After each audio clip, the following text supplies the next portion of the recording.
Aloha, it's Dave Lawrence. How are you? Big mahalo for tuning in. Today, we have a very special guest joining us, and I hope you're doing good, and I hope you're hungry, because we're going to hear about food-related stuff with a gentleman who's going to be in town for the Hawaii Food and Wine Festival. It'll be happening September 6th through the 9th in Honolulu. He's appearing at a special event Friday, September 7th at the Blaisdell Concert Hall. It's going to be a cooking seminar, a very special one. A celebrity chef you may know from the Food Network shows like Restaurant Impossible. We're going to hear what's cooking for his upcoming appearance as we welcome a gifted gentleman who started cooking as a teenager in the Royal Navy, so perhaps we should even salute him.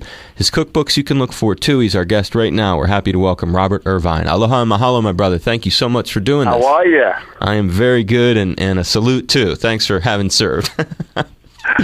You don't need to salute me. I'm a worker. and a good guy for taking a few minutes for us. And before we get into Hawaii and your special appearance here, what got you into cooking? And explain how you joined the Royal Navy from what I read at 15. Well, you know what? First and foremost, my mother could not cook a lick. She was, she was good at a Sunday roast, but that's about it. So I started to practice in the kitchen when she was at work, and found a love for it, did it at school, and that sort of sparked the passion for me to cook, and I absolutely love it. There's nothing better in the world than to cook for somebody to see their face, afterwards. Did you, what was the first dish that your mom gave you some sort of recognition and said, my God, look at the stuff you're making, it tastes so good? I can tell you, my dad hated it, but my mom loved it. It was a chicken fricassee with rice, or a la king, as some people call it.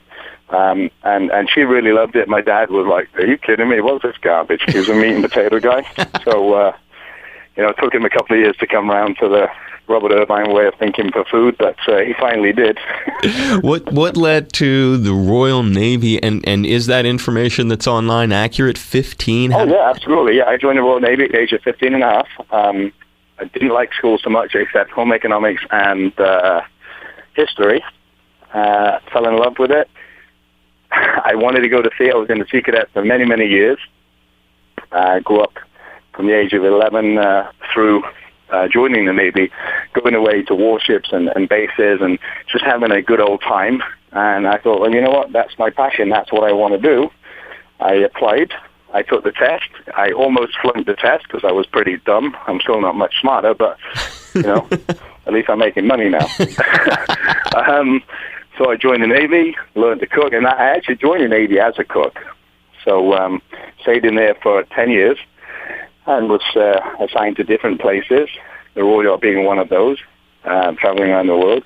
Worked with Marines, the whole gambit, warships, land bases, and it finally led me, when I came out of the military, to casinos and cruise ships, and just continued to do cool stuff.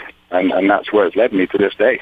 Was the continuing from the Navy into doing the cruise ships, was working in the food industry on cruise ships an influence from having been part of the Navy, or was that just where the gig happened to be? Yeah, I think it was the love of the sea, the lure of something different.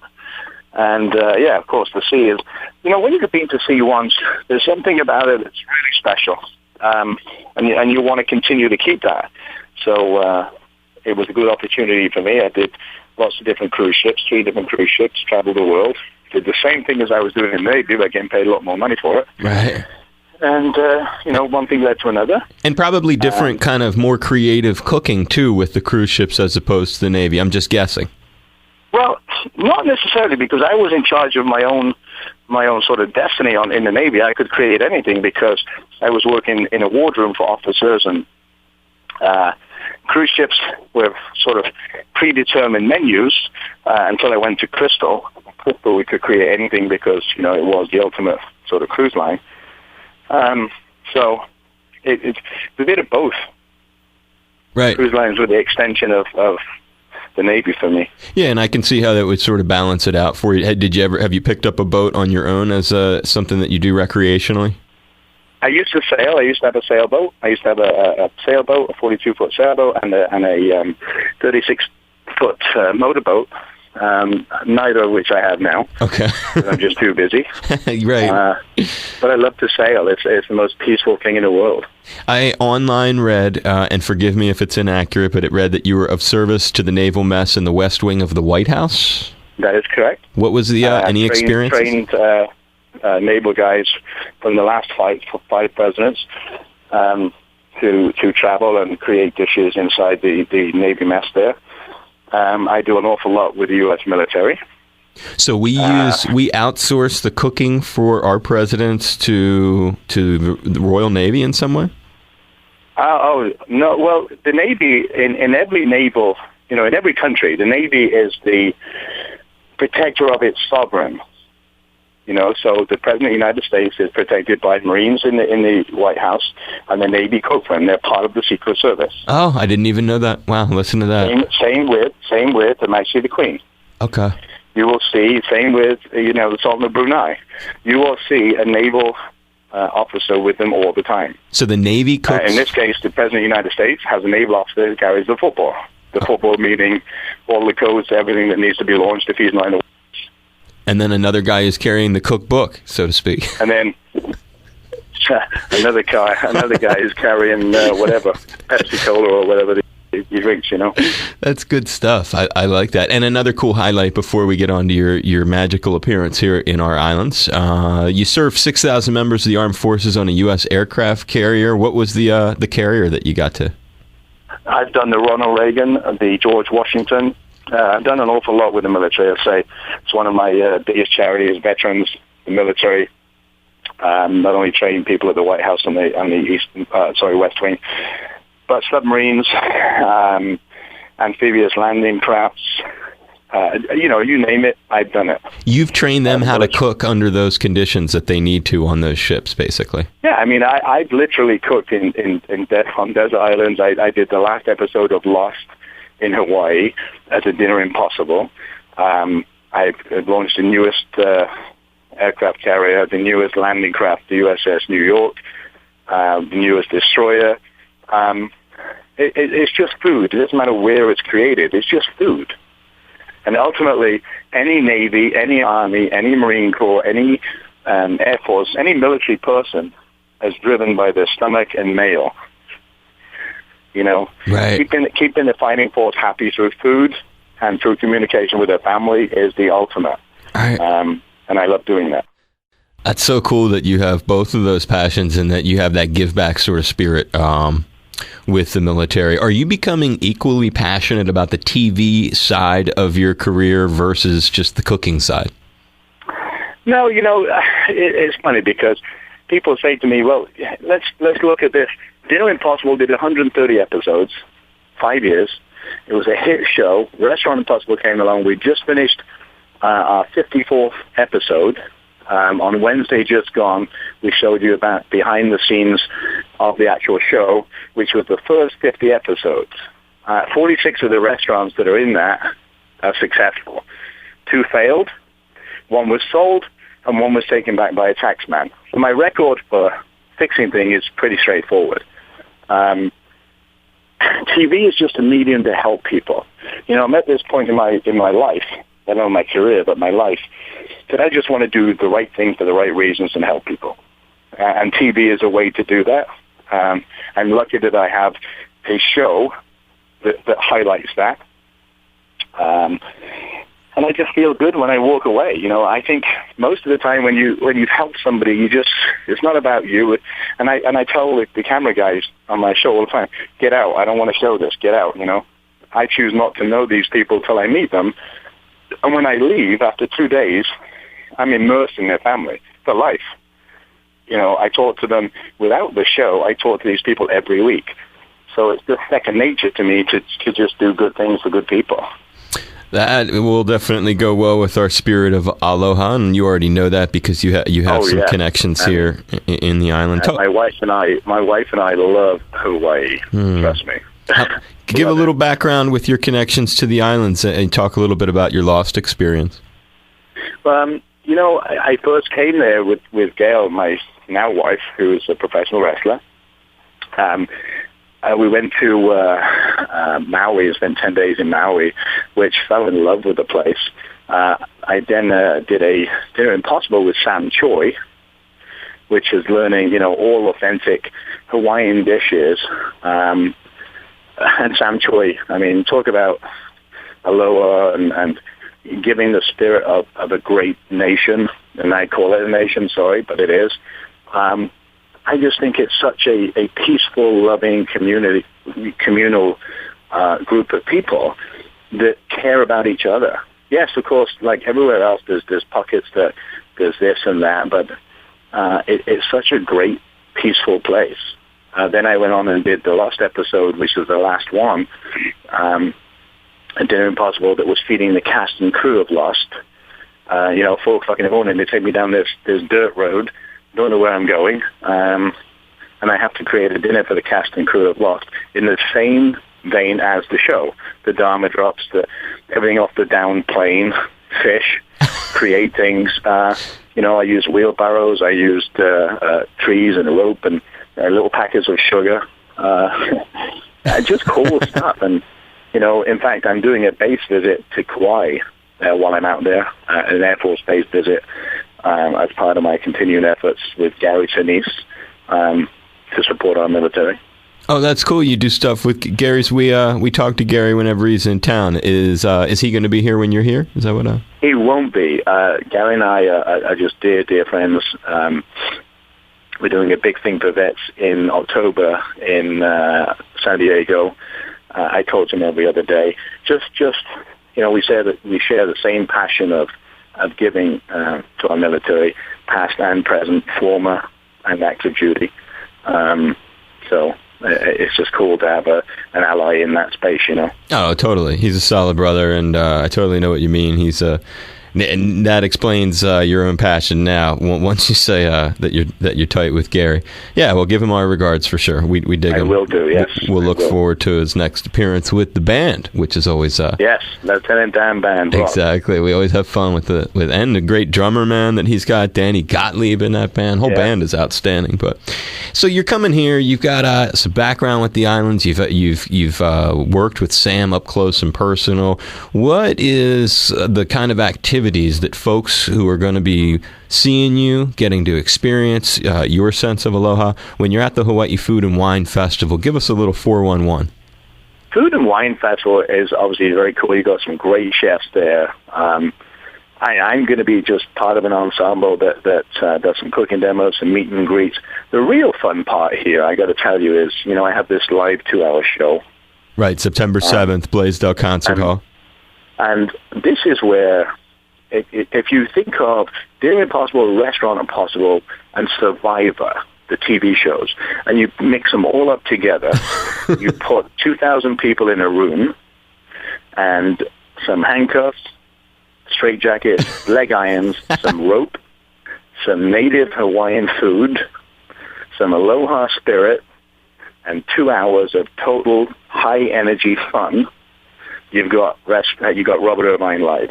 And this is the most total audience participating show, live show on the circuit. It took a year to create this. We created our own camera system. It's hosted by an awesome computer named Chad. And the audience get to partake in every piece of this. And you film the whole thing for TV? We film the thing, we tape it. It's not for TV, it's for us. Who knows, one day it might get to TV, but it's just the most interactive show there is out there. The food is spread amongst the audience. I don't know what it is. They don't know what it is till they're told where to look for it. And we just have a lot of fun. You'll see clips of the shows. You'll see clips of things going on. They're just very, very... It's not a cooking show. It's a 2-hour extravaganza of fun. And you said the food. Explain that part a little bit. What you can, of course, well, the food, because I never want to know what's going on, the computer chat gives challenges, and each of the challenges are created based on the audience that's sitting right in front of us. The food is dispersed between the chairs and somewhere in the theaters, and I don't know what they are until I call out a number and the seat, and somebody says, okay, well, I've got this, and then Chad comes up with a challenge. And those people that have the food partake in the challenge, as does everybody sitting in the audience, because the audience gets to not only touch and feel it, but dictate what happens with it. So they have influence. It's very unique. We just had this is our fourth show, 3 sellout shows, 3 amazing audiences, 3 different shows. And what is so cool about this is I don't leave until I've touched every person in that audience. We take pictures. You download the pictures for free. I got some T-shirts there. A lot of the money that we raise goes to charities. So it's very cool. It's an upfront and personal talk with me, and you get to talk to me a lot. You get to laugh a lot, and we get to cook a lot. And you mentioned and do some pretty unique stuff. You mentioned something really cool, Robert, too. You said, and I'm hoping you could elaborate a little bit on it. It's like there's going to be some local foods there, too, right? Hawaiian food, you mentioned, is going to be. When we get to the islands, my corporate chef, Lee Lucier, goes out to farms and supermarkets and stands on the roads and wherever he can find unusual type foods. And all the challenges are based around that. And I don't know what he does. He gets there the days before me. He plans all that. And I keep it true, just like the show. I choose not to know because it's more fun. I like that not knowing. I like that just, okay, this is what we're doing today, on the spur of the moment. Because that's how you tell, A, how good an entertainer you are, and B, how good a chef you are when you get it right then and there in front of the people. I like how you put entertainer first. That's cool. Because entertainment... I want everybody to walk away, and I'm sure you've been to shows, and you walk away and you think, man, I wasted, whatever money there. What a waste. And I've done that, and I've been one of them guys. I'm like, no, I want everybody to walk away from this show knowing they've got their money's worth, they've had a lot of fun, and they're going to talk about that for the next 12 months. What a great time we had.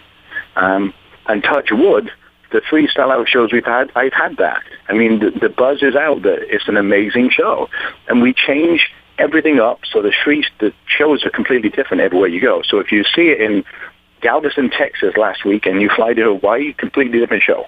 Right. And you do theatrics, too, insane theatrics. Oh, yeah. Yes, I do. You get to see the Robert Irvine, the fun side, the quirky side of this, intense person that has 2 days and $10,000 to fix a restaurant. This is like, hey, I've got 2 hours, and I can tell you, I went 40 minutes over in Galveston. We were supposed to finish, 2 hours, 9 o'clock. I was still there. 40 minutes later, and I was still there at 2 o'clock in the morning signing pictures and signing autographs, and that to me is my commitment to the fans. That's what makes it a really special thing. It's fun hearing about the different sides of you too, and obviously you're just going to fit in real well here with that sense of aloha that you've got for vets and for communities in general. We do have these 3 really famous local chefs. We talked about one of them, Sam Choi. I was just curious if you knew anything or what you thought about Alan Wong. And Alan Wong is one of my all-time heroes. I had dinner with him last time I was there. Just again representing Hawaii in the best possible way. There's nothing you can't say about Alan or Sam. I don't know who's the third one you're talking about. Roy Yamaguchi. Oh, Yamaguchi. Roy and I know each other for many, many years. We've done a lot of dinners together, and they all represent Hawaii in such a different way. It's all good, but their techniques and their food are just so different. And, I'm trying to get Sam or Alan or one of the guys there. Obviously, Roy travels so much, so, I don't think he's there. But Sam I've known for many, many years. He's lost a lot of weight. I'm very proud of him. Alan is just a staple on the face of the world culinary scene. Not just Hawaii. He's taken it out as Sam and Roy to a different level, and they're to be commended for being who they are in a world where people want to change you. That's like the president's favorite restaurant, bro. Alan Wong's. When the president's in town, you don't even think you're going to get reservations. Forget about it. But it's funny because I never make reservations. I just pick up the phone. I'm like, hey, can I get in? And you walk in the door and They always get you in. They're always accommodating, and the food is always, amazing. Hey, you wouldn't need reservations, my brother. Hey, some places you do, man. I'm like, hey, I just got into town. I'm only in for 3 hours. Can you get me in? Yeah, we'll try, but we can't promise. Hey, I'm just a paying guest like everybody else. Well, just a final note with you, because unfortunately, as you mentioned, Roy travels a lot. I actually am going to be traveling while you're here, or I would have invited you over to do my show. That's why I'm glad I got you on the phone. So because I won't get to do it in person, I'm giving you a hug. I'm giving you a high five, and I did have this one question. I'm going to be going to Europe, and I'm going to be having Ritstafel and also raw herring and Genever. Have you ever been to the city that has those items? No. You gotta have. Maybe I didn't say them right. Ritstafel? Maybe I'm not saying it right. It's that Dutch. It's the Indonesian dish that the Dutch eat. You've never? No, I can tell you I haven't. Never even heard of it. All right. Well, you'll. No. Indonesian? No. Yeah, it's like. Where are you staying? Where are you going? I'm going to Amsterdam, and. In Amsterdam, I've been many times. Oh. You like that? Have you had? I love Amsterdam. There's so many. There used to be a restaurant. Cafe Pacific had a floating restaurant, and I'm not sure if it's still there or not, because I haven't been for many years. But if it's still there, look it up. Cafe Pacific. The most amazing Cafe Pacific, the airline, has a floating restaurant, or it used to, and I'm sure it's still there because it was a staple in Amsterdam. I will look it up. I've been looking forward to that dish, that Indonesian dish they serve there called Ritstafel. It's got like 18 little bowls of food, and you have, it's like a rice plate. You have rice, and then you put all the stuff on the rice. Well, I'll be thinking of you, and thank you. I hope you had fun. Was this somewhat entertaining of an interview today? Absolutely. I think you do a great job. And I'm a big believer in radio. I use radio a lot on my show to get things out to a lot of people in a very succinct manner. And I think we should be using more of it, a lot more. I'm glad. So as many advertisers out there, advertise on radio, because let me tell you, fast, direct, and you get the responses you need. Passion in my life, obviously yours too. You're the man, Robert. I mean it, bro. All right? Yeah, of course, it went killer. And it's a shame you'll be away, man, because it would be so cool for you to be there, but I get it. But believe me, brother, safe. I wish I could make it different. I planned this thing like 5 months ago. I'm seeing my mom and dad in Philly, then I'm going there. I mean, I dig what you do. I love your spirit. Let's keep in touch, and if I'm out there, let's grab a beer. And I know I'm going to travel out there for a little vacation. And you've got my number now, so you can call me anytime. Okay. Hey, man, I mean it. Be safe when you're here. Have a wonderful visit. I give you a hug, and thank you for being so generous with your time, brother. No worry, man. Hey, take care and have fun, okay? I will, Robert. You too, brother. Hey, listen, you can tell people to follow me on Twitter, Robert Irvine 1, and you can make sure that you can look at chefirvine.com, and you'll see everywhere I am, and if we can do anything for you at any point, let me know. Oh, you're solid. I'll follow you on Twitter too, so you got me there. All right, bro. Be safe. Good. You too, Robert. Aloha, brother. Bye-bye.